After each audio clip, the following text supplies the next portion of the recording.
Bom dia, estamos no dia 23 de leitura da Bíblia. Começaremos com Lucas, capítulo 18, versículos de 1 a 17. A parábola do juiz iníquo. Jesus lhes contou uma parábola para mostrar que deviam orar sempre e nunca desanimar. Em certa cidade havia um juiz que não temia a Deus, nem respeitava ninguém. Havia também naquela mesma cidade uma viúva que sempre o procurava dizendo: julgue a minha causa contra o meu adversário. Por algum tempo ele não a quis atender, mas depois pensou assim: é bem verdade que eu não temo a Deus, nem respeito ninguém. Porém, como esta viúva fica me incomodando, vou julgar a sua causa, para não acontecer que, por fim, venha molestar-me. Então o Senhor disse: ouçam bem o que diz esse juiz iníquo. Será que Deus não fará justiça aos seus escolhidos, que a ele clamam dia e noite, embora pareça demorado em defendê-los? Digo a vocês que, depressa, lhes fará justiça. Contudo, quando o Filho do Homem vier, será que ainda encontrará fé sobre a terra? A parábola do fariseu e do publicano. Jesus também contou esta parábola para alguns que confiavam em si mesmos, por se considerarem justos e desprezavam os outros. 2 homens foram ao templo para orar. Um era fariseu e o outro era publicano.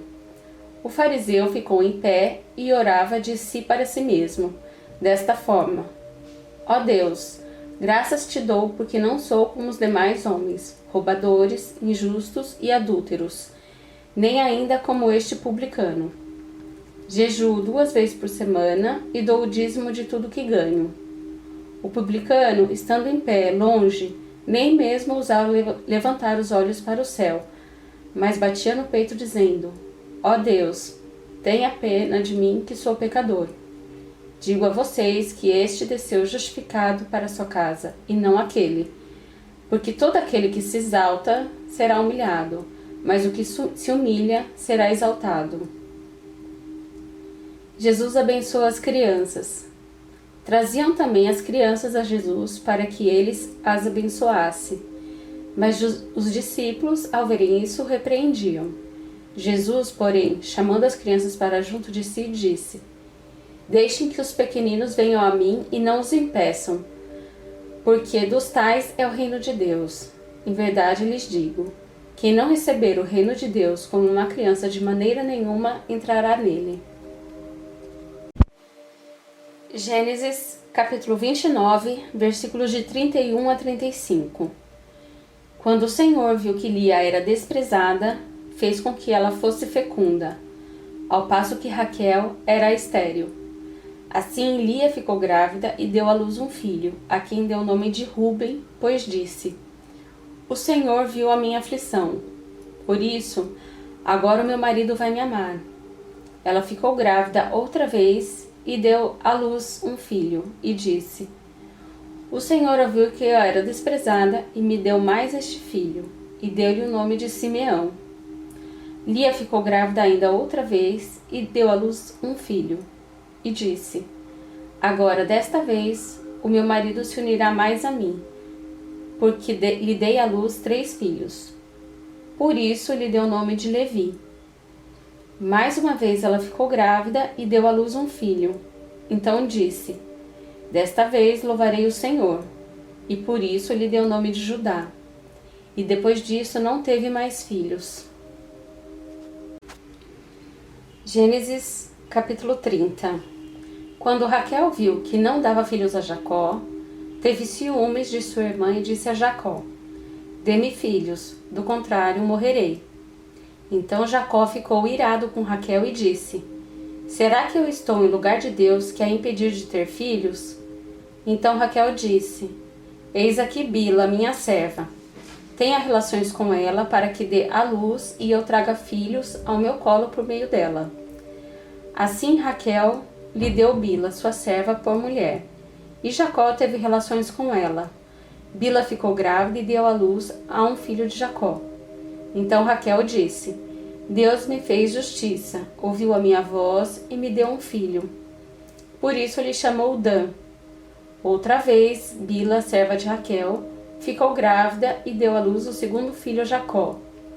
Raquel disse: com grandes lutas tenho competido com minha irmã e consegui vencer. Por isso deu ao filho o nome de Naphtali. Quando Lia via que ela mesma tinha cessado de ter filhos, tomou a sua serva Zilpa e a deu a Jacó por mulher. Zilpa, serva de Lia, deu a Jacó um filho. Lia disse: afortunada, e deu ao filho o nome de Gade. Depois Zilpa, serva de Lia, deu o segundo filho a Jacó. Então Lia disse: é a minha felicidade, porque as mulheres dirão que sou feliz. E lhe deu o nome de Aser. Nos dias da colheita do trigo, Ruben saiu e achou umas mandrágoras no campo. Ele as trouxe para Lia, sua mãe. Então Raquel disse a Lia: dê-me algumas das mandrágoras que seu filho trouxe. Mas Lia respondeu: você acha pouco o fato de ter tomado de mim o marido? Vai também tomar as mandrágoras de meu filho? Raquel respondeu: ele poderá ter relações com você esta noite em troca das mandrágoras de seu filho. À tarde, quando Jacó voltava do campo, Lia saiu ao encontro dele e lhe disse: esta noite você terá relações comigo, pois eu aluguei você pelas mandrágoras de meu filho. E naquela noite Jacó teve relações com ela. Deus ouviu Lia, ela ficou grávida e deu à luz o quinto filho. Então Lia disse: Deus me recompensou, porque dei a minha serva ao meu marido. E deu ao filho o nome de Issacar. E Lia engravidou mais uma vez e deu a Jacó o sexto filho. E disse: Deus me concedeu excelente dádiva. Agora meu marido vai permanecer comigo, porque lhe dei 6 filhos. E ela deu ao filho o nome de Zebulon. Depois disso, deu à luz uma filha e lhe chamou Diná. Deus lembrou-se de Raquel, ouviu-a e a fez fecunda. Ela engravidou e deu à luz um filho. Então disse: Deus tirou de mim o meu vexame. E deu ao filho o nome de José, dizendo: que o Senhor me dê ainda outro filho. Jacó e Labão fazem um acordo. Depois que Raquel deu à luz José, Jacó disse a Labão: deixe-me voltar ao meu lugar e à minha terra. Dê-me os meus filhos e as mulheres pelas quais trabalhei para o Senhor e partirei. O Senhor sabe muito bem quanto e de que maneira o servi. Labão respondeu: se puder me fazer este favor, peço que fique comigo. Descobri, por meio de adivinhações, que o Senhor Deus me abençoou por causa de você. E Labão continuou: fixe o seu salário, que eu pagarei. Então Jacó disse: o Senhor sabe como tenho trabalhado e como cuidei do seu gado, porque o pouco que o Senhor tinha antes de eu chegar foi aumentado grandemente. E o Senhor Deus o abençoou com o meu trabalho. Mas quando vou começar a trabalhar também por minha própria casa? Labão perguntou a Jacó: quanto você quer que eu lhe dê? Jacó respondeu: não precisa me dar nada. Voltarei a apacentar e a guardar o seu rebanho, se o Senhor concordar com isso. Passarei hoje por todo o seu rebanho, separando para mim todas as ovelhas salpicadas e malhadas, todos os cordeiros negros e todas as cabras malhadas e salpicadas. Isto será o meu salário. Assim, a minha justiça responderá por mim, no dia de manhã, quando o Senhor vier conferir o meu salário. As cabras que não forem salpicadas e malhadas e as ovelhas que não forem negras, caso forem achadas comigo, o Senhor pode considerá-las como roubadas. Labão disse: está bem, seja como você disse. Mas naquele mesmo dia, Labão separou os bodes listrados e malhados, e todas as cabras salpicadas e malhadas, todos os que tinham alguma brancura e todos os cordeiros pretos, e os passou às mãos de seus filhos, e pôs a distância de 3 dias de viagem entre si e Jacó. E Jacó apacentava o restante dos rebanhos de Labão. Jacó se enriquece. Jacó pegou galhos verdes de álamo, de aveleira e de plátano, e lhes removeu a casca em riscas abertas, deixando aparecer a brancura dos galhos.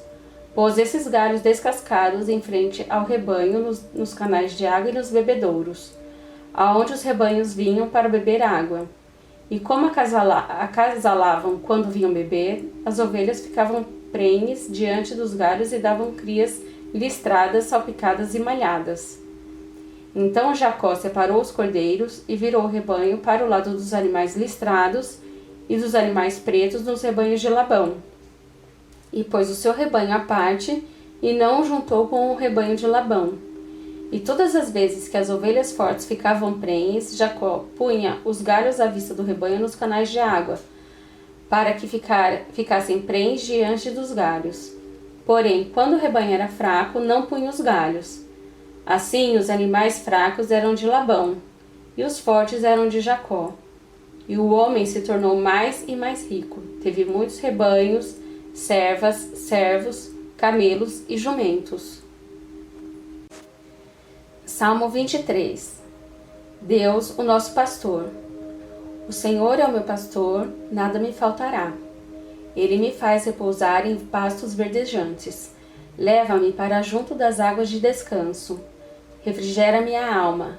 Guia-me pelas veredas da justiça por amor do seu nome. Ainda que eu ande pelo vale da sombra da morte, não temerei mal nenhum, porque tu estás comigo. O teu bordão e o teu cajado me consolam. Preparas uma mesa na presença dos meus adversários, unges a minha cabeça com óleo, o meu cálice transborda.